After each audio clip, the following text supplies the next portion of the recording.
ఇక్కడ ఇంకొక లాజిక్ ఏంటంటే మీరు చెప్పినట్టుగా రిజర్వేషన్ల కోసం పోరాటం జరిగింది, లేకుంటే ఉద్యోగ అవకాశాల కోసం పోరాటం జరిగింది. రాజకీయంగా ఎస్ నేను ఎమ్మెల్యే అవ్వాలి, నేను ఎంపీ అవ్వాలి, ఎమ్మెల్సీ అవ్వాలి అనేటువంటి ఆ ఉత్సాహం అనేది ఇన్నర్గా మనకు కూడా రావాల్సినటువంటి అవసరం ఉంది. అలాంటి నాయకులని డెవలప్ చేసుకోగలిగాయా కుల సంఘాలు, జరిగినటువంటి పోరాటాలు? అది కదా మిస్ అయింది ఇంతకాలం. ఎస్, మంచి క్వశ్చన్ అండి. దాదాపుగా ఇది ఎవరైనా అడుగుతారేమో అని చూస్తూ ఉన్నా కానీ బీసీలలో నాయకత్వ లోపం ఉంది అనే మాట తప్పు. వాళ్ళకు అవకాశాలు అంటే ఎలక్షన్ అంటే బీఫామ్ అనుకుంటారు ప్రజలు. బీఫామ్ కాదు ఎలక్షన్ అంటే, బీఫామ్ కాదు ఎలక్షన్ అంటే ఎక్కువ మంది ప్రజల అభిప్రాయాన్ని నీ వైపు తిప్పుకోవడం. అయితే బీఫామ్లు ఉంటేనే ఎలక్షన్లో పాల్గొనాలనేటువంటి ఒక భ్రమను ఈ ప్రజల్లో కల్పించినాయి కాబట్టి రాజకీయ పార్టీలు ఆ బీఫామ్లు ఇచ్చేది వాళ్ళే, తీసుకునేది వాళ్ళే కాబట్టి మనకు రావు అనేటువంటి భావనలో ఈ నాయకత్వాలు ఇవి కూడా బయటికి రాలే. ఇవాళ ప్రసన్న హరికృష్ణ ఇక్కడ కరీంనగర్ నుంచి పోటీ చేసినాడు.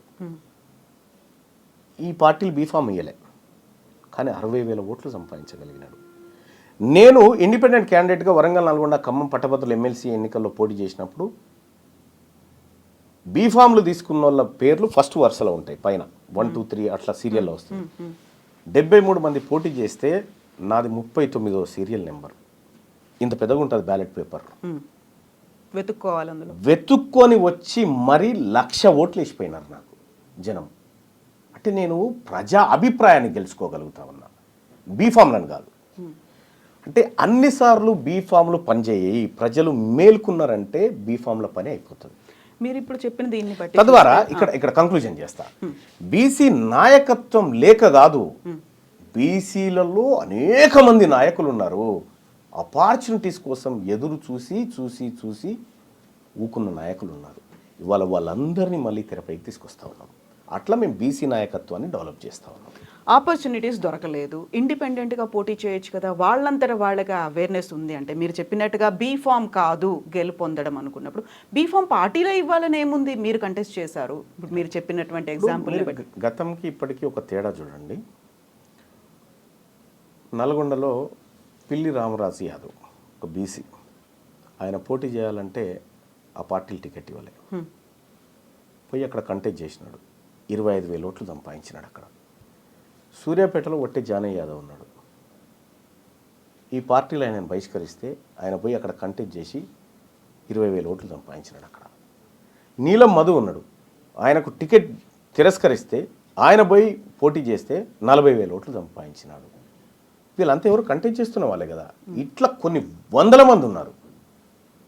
అయితే ఇక్కడ ఇంకొకటి ఏంటంటే ఇండిపెండెంట్ క్యాండిడేట్లని పార్టీలే కావాలని అక్కడ పెడతాయి అనేది, ఓట్లు చీలడానికో వ్యతిరేక ఓట్లు మా వైపు రావడానికనో ఆ కాన్సెప్ట్ అనే దాంతోనే ఇలాంటి క్యాండిడేట్లు ఉన్నారు. అది తప్పు, అది తప్పు. అది ఒకప్పుడు కానీ ఇప్పుడు కాదు. అది ఇవాళ ప్రాణాలు పోయినా పర్వాలేదని కొట్లాడుతున్న బీసీ బిడ్డలు పోటీ చేసినటువంటి స్థానాలు ఇవన్నీ. సో అంత పార్టీలను, ఇతర పార్టీలను గెలిపించడానికి బీసీలే మన పావులా? అంత బుర్ర లేకుండా ఉన్నారా? ఎవరు కుట్టిరిందో పసిగట్టలేనంత తెలివి తక్కువగా ఉన్నారా? గతంలో జరిగినటువంటి ఎన్నికల యుద్ధాలు వేరు, ఇప్పుడు జరుగుతున్న ఎన్నికల యుద్ధాలు వేరు. ఇప్పుడు ఒరిజినల్గా రాజ్యంలో పార్టిసిపేట్ చేయడం కోసం జరుగుతున్నటువంటి యుద్ధంలో బీసీలు భాగస్వాములై కొట్లాడుతూ ఉన్నారు. ఇప్పుడు ఇదే లాజిక్ని బట్టి చూసుకుంటే తీన్మార్ మల్లన్న కూడా 2023లో ఎమ్మెల్సీగా కాంగ్రెస్ పార్టీ తరఫున గెలిచే ముందు 3 సార్లు కంటెస్ట్ చేశారు ఇండిపెండెంట్ క్యాండిడేట్గా. సో అక్కడ ఇండిపెండెంట్ క్యాండిడేట్ అయ్యి ఎంత పోరాటం చేసినప్పటికీ, ఓట్లు సాధించుకోగలిగినప్పటికీ మీరు గెలవలేదు. కాంగ్రెస్ పార్టీకి వచ్చిన తర్వాత మాత్రమే, ఒక ఎమ్మెల్సీ అభ్యర్థిగా మీరు నిలబడ్డ తర్వాత మాత్రమే గెలవగలిగారు. సో ఈ లాజిక్ని ఎట్లా చూడాలి దీన్ని? నల్గొండ, ఖమ్మం పట్టభద్రుల ఎమ్మెల్సీ ఎన్నికల్లో తీన్మార్ మల్లన్నను గెలిపియలే కాంగ్రెస్ పార్టీ బీఫామ్. మల్లన్ననే కాంగ్రెస్ పార్టీని గెలిపించింది. అక్కడ నేను ఇండిపెండెంట్గా పోటీ చేస్తే ఇంతకంటే రెట్టింపు ఓట్లు వచ్చేటి నాకు. మరి ఎందుకు కాంగ్రెస్ పార్టీ అప్పుడు? అంటే ఈ కాస్ట్ సెన్సస్ చేస్తా అని రాహుల్ గాంధీ గారు ఏదైతే మాట చెప్పారో, కాస్ట్ సెన్సస్ చేసి 42% రిజర్వేషన్ ఈ వర్గాలకు ఇస్తా అనేటువంటి రాహుల్ గాంధీ గారి ఆలోచన గెలవాలనుకున్నా కాబట్టి ఆ పార్టీ కోసం వర్క్ చేసిన. రాహుల్ గాంధీని అప్రోచ్ అయ్యారా, కలిసారా? కులగణనకు సంబంధించి జరిగిన అవకతవకలు, తప్పుడు లెక్కలు ఇచ్చాము. ఏమన్నారు? అందుకే కదా మళ్ళీ సర్వేకి ఆదేశించింది. పర్సనల్గా మీకు వచ్చినటువంటి అష్యూరెన్స్ కావచ్చు, ఏం మాట్లాడారు అనేది. మీరు చెప్తున్నట్టుగా కాంగ్రెస్కి సంబంధించి బైలాస్ ఉన్నాయి. రాహుల్ గాంధీ ఏదైతే మాట చెప్పారో దాన్ని ఇక్కడ రేవంత్ సర్కార్ పట్టించుకోవట్లేదు, స్వయంగా సీఎం రేవంత్ రెడ్డే మాట తప్పారు అని మీరు అంటున్నప్పుడు తీసుకోవాల్సినటువంటి చర్యలు అనేవి ఉంటాయి. అది సరిపోతుందా రీసర్వే అనేది? మళ్ళీ మీకు నమ్మకం ఉందా? అంటే విషయం ఏంటంటే ఇది సరిపోదు అనే విషయాన్ని కూడా మళ్ళీ పంపించాం. మళ్ళీ దీన్ని దేనికోసం వాడుతున్నారనేటువంటి విషయాన్ని కూడా పంపించడం జరిగింది. అందుకోసమే ఈ ప్రభుత్వాన్ని నమ్మకుండా ఏకంగా రాహుల్ గాంధీ గారి ఒక సపరేట్ కమిటీ నియమించింది దీని మీద, దీన్ని అబ్జర్వ్ చేయడానికి. వాళ్ళ పని వాళ్ళు చేస్తూ ఉన్నారు. ఇక్కడ ఒక విషయం ఏంటంటే రాహుల్ గాంధీ గారు దేశవ్యాప్తంగా కులగణన అంటూ ఉన్నాడు, పార్లమెంట్లో బీసీల ఇస్సా గురించి మాట్లాడుతూ ఉన్నాడు, వాళ్ళ వాటా రావాలంటూ ఉన్నాడు. ఆయన మాట్లాడిన ప్రతిసారి ఈ తెలంగాణలో కాంగ్రెస్ పార్టీ ప్రభుత్వం ఏర్పడి డిసెంబర్ 7, 2023 ఆ రోజు నుంచి డిసెంబర్ 20 ఇప్పుడు ఫిబ్రవరి వరకు రాహుల్ గాంధీ గారు అక్కడ బీసీల గురించి మాట్లాడితే ఇక్కడ లోకల్ పేపర్లో వార్త రాదు. దాని మీద రీసెర్చ్ చేసినాం మేము. రీసెర్చ్ చేసి 18 పేజీల రిపోర్ట్ తయారు చేసినాం. అంటే ఏ రోజు రాహుల్ గాంధీ గారు ఢిల్లీలో ఈ అంశం గురించి మాట్లాడాడు, ఇక్కడ తెలంగాణ రాష్ట్రంలో కాంగ్రెస్ పార్టీ ప్రభుత్వం యాడ్స్ తీసుకుంటున్నటువంటి పత్రికలు, మీడియా రాహుల్ గాంధీ గారి వార్తను ఎందుకు కవర్ చేయట్లేదు అనేటువంటి కోణంలో దీన్ని యాంగిల్లోకి తీసుకపోతే ఇక్కడ బీసీ అనేటువంటి టాపిక్ను ఈ పత్రికలు దాచిపెట్టడానికి ఇక్కడ ఉన్నటువంటి ప్రభుత్వం అడగాలి కదా. నాయకుడు రాహుల్ గాంధీ గారు అంత పెద్ద మాట మాట్లాడితే ఫ్రంట్ పేజీలో ఎందుకు వస్తలేదని చెప్పాలి కదా. అది చెప్పలేదు కాబట్టి మీ ఆలోచన ఇక్కడ ఇంప్లిమెంట్ చేయడానికి వీళ్ళకి ఇష్టం లేదు అనేటువంటి రిపోర్ట్ 18 పేజీల రిపోర్ట్ పంపించడం జరిగింది. ఎవరికి ఇష్టం లేదు? పత్రికలకా? ప్రభుత్వానికి. ప్రభుత్వం ఒత్తిడి తెస్తోందా వాళ్ళ మీద? నేనేమంటున్నా, ఇప్పుడు ఒక పత్రికకు యాడ్స్ ఇచ్చినప్పుడు ప్రభుత్వం కొంత ఫేవర్ కోరుతుంది, మంచి చూపించమని లేకపోతే మా వార్తలు కవర్ చేయమని కోరుతుంది సహజంగా. ఇవ్వద్దు అనేది పత్రికలు ఇష్టం. కానీ రాహుల్ గాంధీ గారు ఈ దేశంలో జరగాల్సిన భారీ మార్పు గురించి మాట్లాడినప్పుడు ఇక్కడి పత్రికలను ఆ వార్త కవర్ చేయించే విధంగా ప్రయత్నం చేయాల్సినది రాష్ట్ర ప్రభుత్వం. అది చేయడం లేదు. అంటే మీ ఆలోచన ఇంప్లిమెంట్ చేయడానికి వీళ్ళకి ఇష్టం లేదు కాబట్టి ఆ ప్రయత్నం చేయట్లేదు అనేటువంటి రిపోర్ట్ను విత్ ఆధారాలతో పంపించడం జరిగింది. సో స్వయంగా కావాలని సీఎం రేవంత్ రెడ్డి అక్కడ మేనేజ్ చేస్తున్నారు, లేకుంటే ఒత్తిడి తెస్తున్నారు, అది కవరేజ్ లేకుండా చూసే ప్రయత్నాలు జరుగుతున్నాయి అక్కడ అనుకుంటున్నా నేనైతే.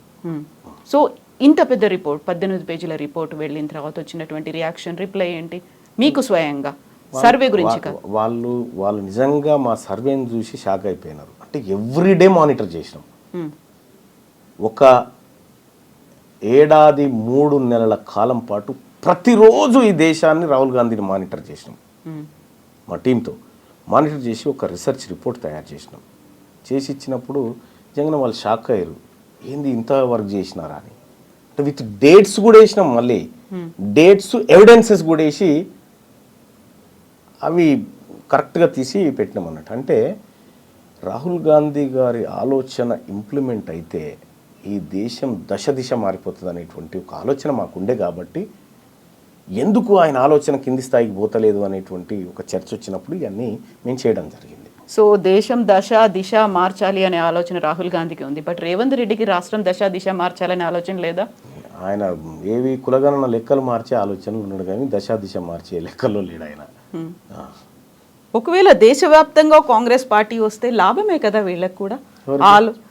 కాంగ్రెస్ పార్టీకి, రాష్ట్ర కాంగ్రెస్కి, రేవంత్ రెడ్డికి, ప్రభుత్వానికి. నేను ఒకటి చెప్తాను మేడం, నరేంద్ర మోడీ ప్రభుత్వం బోటాబోటి మెజార్టీతో మనకు గెలవడం జరిగింది. తెలుగుదేశం పార్టీ, ఆ తర్వాత అటు ఏది ఈయన ఉన్నాడు కదా బీహార్ ముఖ్యమంత్రి నితీష్ కుమార్, ఈ 2 పార్టీలు లేకపోతే ప్రభుత్వం లేదు.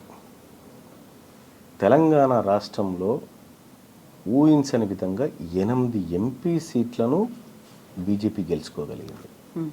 అందులో ఈ 8 అప్పటికే కాంగ్రెస్ పార్టీ ప్రభుత్వం ఇక్కడ ఎస్టాబ్లిష్ అయింది. ఆ తర్వాత ఎంపీ ఎలక్షన్స్ వచ్చినాయి.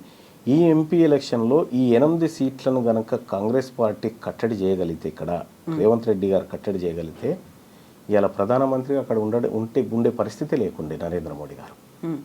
ఇవాళ మీరు సిట్టింగ్ ఎంపీగా ఉన్నటువంటి మల్కాజ్గిరి నియోజకవర్గం కాంగ్రెస్ ఓడిపోయింది. మీ సొంత నియోజకవర్గంగా ఉన్నటువంటి మహబూబ్ నగర్ పార్లమెంట్ను కాంగ్రెస్ ఓడిపోయి బీజేపీ గెలిచింది. మీరు ఇన్ఛార్జిగా ఉన్నటువంటి చేవెళ్ళ పార్లమెంట్ నియోజకవర్గంలో బీజేపీ గెలిచింది. అంటే ఇట్లా మీరు ముఖ్యమంత్రిగా ఉండి మీ స్థానాలని గెలిపించలేక భారతీయ జనతా పార్టీకి 8 సీట్లు ఇవ్వడం వల్ల ఇలా ఆయన ప్రధానమంత్రిగా ఉన్నాడు. మీరు కరెక్ట్గా పనిచేస్తే రాహుల్ గాంధీ గారే వచ్చేటోడు కదా. ఎజెండా ఉందా రేవంత్ రెడ్డికి పర్సనల్గా? ఉండొచ్చు, లేకుండా ఎట్లా ఉంటారు. ఇదే ఇవాళ ఇంకా అదే కాదు, కరీంనగర్ గ్రాడ్యుయేట్ ఎమ్మెల్సీ ఎన్నికలు జరుగుతూ ఉంటే రేవంత్ రెడ్డి గారు ఎవరైనా పోతే మన అభ్యర్థి అనుకుంటే, మా అభ్యర్థి మంచోడయా, చాలా ప్రజలకు సేవ చేస్తాడు, ఇతని వల్ల మంచి జరుగుతుంది, పట్టభద్రులకు మంచి జరుగుతుంది, మీ కష్ట సుఖాల్లో అండగా ఉంటాడు, నన్ను నమ్మండి, ఇతను కోటేయండి అని చెప్పాలి. కానీ నువ్వు కరీంనగర్లో మీటింగ్ పెట్టి ఈయన గెలిచినా ఓడిపోయినా పెద్ద సంబంధం లేదని చెప్పి అక్కడ భారతీయ జనతా పార్టీ అభ్యర్థి గెలుపుకు పరోక్షంగా సహకారం చేసినట్టే కదా. సీఎం కదా, ఇంటెలిజెన్స్ రిపోర్ట్స్ అవి ఉంటాయేమో, అక్కడ బీజేపీ క్యాండిడేట్ కి మెజారిటీ వస్తుంది. అటువంటప్పుడు పోవడం దేనికి, పొయ్యి మాట చెప్పడం దేనికి? ఇప్పుడు మీ అభ్యర్థి, మీరు పెట్టుకున్న అభ్యర్థి కన్నీళ్లు పెట్టుకొని నన్ను వీళ్ళందరూ కలిసి మోసం చేసినారని చెప్పే పరిస్థితి ఎందుకు వచ్చింది? ఎక్కడైనా కూడా ఈయన గెలిచినా గెలవకపోయినా పెద్ద ప్రాబ్లం లేదని చెప్పడం అంటే ఏందన్నట్టు దాని అర్థం. నువ్వు అమ్మ పెట్టది అడుక్కోనియదన్నట్టు ఆయన సంపాదించుకున్నటువంటి సానుభూతి అంతా కుప్పగూల్చొస్తుంది మీదకెళ్ళి. సిట్టింగ్ స్థానాన్ని కోల్పోవాల్సిన పరిస్థితి వచ్చింది కదా. ఇన్ని జరుగుతున్నాయి, మీరు ఒక రిపోర్ట్ ఇచ్చారు, క్యాంపెయినింగ్లో కూడా ఆయన మాట్లాడుతున్నారు, ఇవన్నీ అధిష్టానానికి తెలీదా? అందుకే అధిష్టానం తన పనిలోకి దిగింది. అందుకే మీనాక్షి నటరాజన అందుకే వాళ్ళ పనిలోకి దిగినరు. అందుకే రేవంత్ రెడ్డి గారికి కొద్దిగా ప్రాధాన్యత తగ్గించినట్టు కనిపిస్తూ ఉంది. మీనాక్షి నటరాజన్ గారు వచ్చిన తర్వాత ఈ ముఖ్యమంత్రి డామ్ డూమ్ అనేటువంటి డైలాగులు బంద్ అయిపోయినాయి. మీరు చూడండి, అబ్జర్వ్ చేయండి. అంతకుముందుకు డామ్ డూమ్ డైలాగులు ఉండే, ఇప్పుడు ఆ డైలాగులు పోయినాయి. చెక్ పెట్టే పనిలో ఉన్నారా? ఉండొచ్చు. అయితే ఇక్కడ ఒక ఇంట్రెస్టింగ్ థింగ్ ఏంటంటే, దీపాదాస్ మున్షి గారు ఉన్నప్పుడు మీకు షోకాస్ నోటీస్ వచ్చింది, మీరు దానికి రిప్లై ఇవ్వలేదు. మీనాక్షి నటరాజన్ వచ్చిన తర్వాత మాత్రమే మీకు సస్పెన్షన్ అనేది జరిగింది. అంటే దీంట్లో మీనాక్షి నటరాజన్ గారి పాత్ర ఉందని నేను అనుకోను. ఎందుకంటే మీనాక్షి నటరాజన్ గారి గురించి నాకు తెలుసు. ఆమె నాకు పరిచయస్తురాలు, ఆమె నేను కలిసి క్యాంపెయినింగ్ చేసినటువంటి వాళ్ళం. ఆమె సిన్సియర్ కాంగ్రెస్ పార్టీ కార్యకర్త. అయితే దీపాదాస్ మున్షి గారు ఉన్నప్పుడు షోకాస్ నోటీస్ ఇచ్చినప్పుడు కూడా మున్షి గారు నాకు చెప్పినారు, ఏమనంటే మల్లన్నజీ ఐసా లేలో బాస్ అన్నది. అంతే, లేలో బాస్ జవాబు నైదేనా అన్నారా? సరే, ఆమె చెప్పాల్సింది చెప్పి. ఆ తర్వాత మీనాక్షి నటరాజన్ గారు ఆమె వచ్చిన తర్వాత నేను కూడా మాట్లాడడం జరిగింది అన్నారు. రేవంత్ రెడ్డి గారు కరీంనగర్ బహిరంగ సభకు హెలికాప్టర్లో పోతున్న సందర్భంలో కారు ఎక్కుతూ మహేష్ కుమార్ గౌడ్ గారిని, అన్న మీరు 2-3 రోజులలో సస్పెండ్ చేయాల్సిందే, నువ్వు ఏం చేస్తావో నాకు తెలియదు అనేటువంటి ఒత్తిడి తేవడం జరిగింది. నాతో మాట్లాడాల్సిన వాళ్ళు మాట్లాడి, ఆయన పాపం మహేష్ కుమార్ గౌడ్ గారు కూడా మల్లన్న వెనుక బీసీలు ఉన్నారు, బీసీలో చెడ్డ పేరు వస్తుంది, ఇప్పటికే బీసీలో బదనామైనం అనేటువంటి ఎంత ప్రయత్నం చేసినా ఈయన వినలే. ఆయన కూడా బీసీ బిడ్డే కదా. ఈయన రేవంత్ రెడ్డి గారు వినలే. మహేష్ కుమార్ గౌడ్ బీసీ బిడ్డే కదా, కావాలని ఆయన ఆ పని చేశారా? ఆయన నేను చెప్తున్నాగా, మహేష్ కుమార్ గౌడ్ గారిది ఇంత కూడా మిస్టేక్ ఉండదు దాంట్లో, ఆయనది ఉండదు. ఈయన కావాలని ఒత్తిడి చేసి చిన్నారెడ్డి గారితో చేయించిండు. మీనాక్షి గారికి తెలియదా? మరి తెలుసు, అందరికీ తెలుసు. నిజంగా మీరు పోరాడుతోంది కాంగ్రెస్ బైలాస్ లో ఏముందో దానికోసం, రాహుల్ గాంధీ ఏం చెప్పారో దానికోసం. ఇక్కడ రాష్ట్ర ప్రభుత్వం లేకుంటే రాష్ట్ర పార్టీ ఒక నిర్ణయం తీసుకుంది, అది వ్యతిరేకంగా ఉంది అని తనకు తెలిసినప్పుడు తను ఎందుకు అబ్జెక్ట్ చేయలేదు, ఎందుకు ఆపలేదు మీనాక్షి గారు? అంటే ఏదంటున్నారు? సస్పెన్షన్ కి సంబంధించి. సస్పెన్షన్ అనేది చాలా చిన్న విషయం, మీరు అర్థం చేసుకోండి. తీన్మార్ మల్లన్న సస్పెన్షన్ ప్రమోషన్ కాదు ఇక్కడ పంచాయతీ. ఇక్కడ పంచాయతీ సర్వేకు సంబంధించిన లెక్కల పంచాయతీది. ఇప్పుడు నన్ను సస్పెండ్ చేసినా గంతే, చేయకపోయినా గంతే. కాకపోతే దీనికి అంతా లింక్ ఇంటర్నల్ గా ఉంది, సర్వేనే కాబట్టి. సర్వే పంచాయతీది.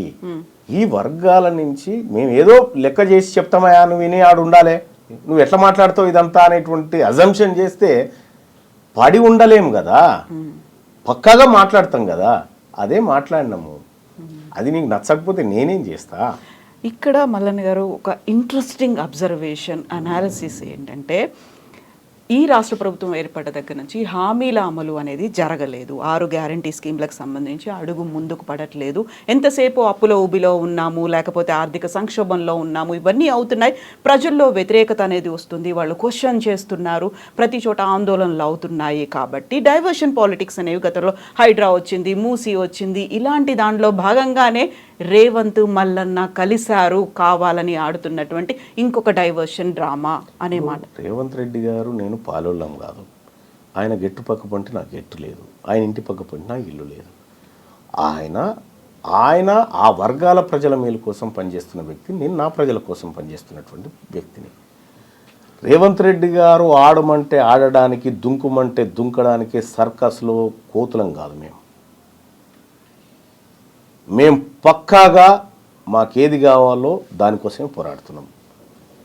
సో రాష్ట్ర ప్రభుత్వానికి వచ్చిన వ్యతిరేకతను డైవర్ట్ చేయడం కోసం ముఖ్యమంత్రి గారు ఏమైనా చేస్తే చేసుకుంటుండొచ్చు, కానీ మేము పక్కా మా లైన్లోనే ఉన్నాము. మమ్మల్ని ఎవరో ఆడించాల్సిన అవసరం లేదు, ఆడిస్తే ఆడడానికి మేము సిద్ధంగా లేము. అయితే ఇప్పుడు మీరు ఏకైక ఎజెండా బీసీలకి సంబంధించి ముందుకు వెళ్ళాలి అనుకుంటున్నారు. దెన్ వాట్ అబౌట్ కాంగ్రెస్ ప్రభుత్వం ఇచ్చినటువంటి హామీలు అమలు? ప్రజలు ఎదురు చూస్తున్నారు, ఇంకా 4 ఏళ్ల పాటు పాలన కొనసాగాలి. దాని మీద పోరాటం మల్లన్న చేస్తాడా చేయరా?